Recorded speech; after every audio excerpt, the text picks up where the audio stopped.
This is Mount Everest, ang pinakataas nga bukid pero makapatay.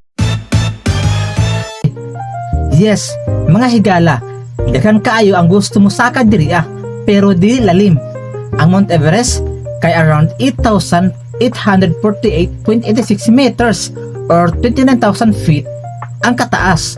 Kung ato i-compare na sa mga buildings like Burj Khalifa, ang pinakataas nga building kay 830 meters ra. So kung atong ipatong-patong murag na pulo ka Burj Khalifa ang kataas sa Mount Everest. So dili ka pwede mo sakad dayon diretso sa summit na mga camps nga imong maagian aron ma-acclimatize imong lawas. Typically camps on south route sa base camp around 5,364 meters, sa camp 1 6,000, sa camp 4 or zone 7,920 meters hangtod sa summit pataas. Ang interclimb kasagaran mga 6 to 9 weeks ang duration. Apil na ang pag-adjust sa altitude o sa paghulat sa maayong nga panahon. Pagsaka from base camp to summit to back and usually covers around 60 to 70 kilometers. Pero tungod sa taas sa hangin o snow, murag triple ay kakapoy. So grabe kabugnaw no. During summit seasons or May, ang temperature nasa mga negative 20 degrees Celsius to 30 degrees Celsius.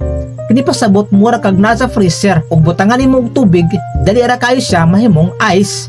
Kung ma-expose imong panit, dali ra ka maka frostbite in a minute. Pero during winter, mabot sa negative 60. So daghang climbers ang naka-frostbite. Ang hangin kusog kaayo, sometimes up to 200 km per hour. Imagine, mosaka ka mura kag ihipon sa hangin palayo.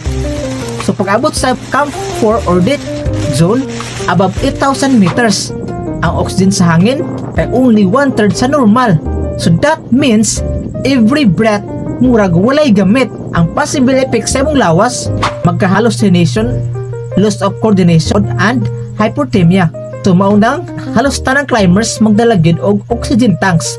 Pero even with that, danger lang gihapon. Ang gastos sa pagsaka sa Mount Everest moabot og 1.680 million to 5.6 million pesos depende sa imong package sa support.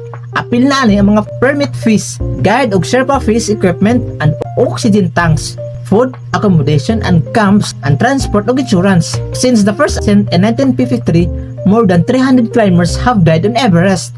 Most common causes, mahulog, magka-frostbite, og lack of oxygen. Ang uban nga lawas nara gyapon dito sa bukid hangtod karon kay lisod kayo i-rescue or recover. So kung imong dam gumusta ka sa Mount Everest, kinahanglan gid ka mo intense preparation.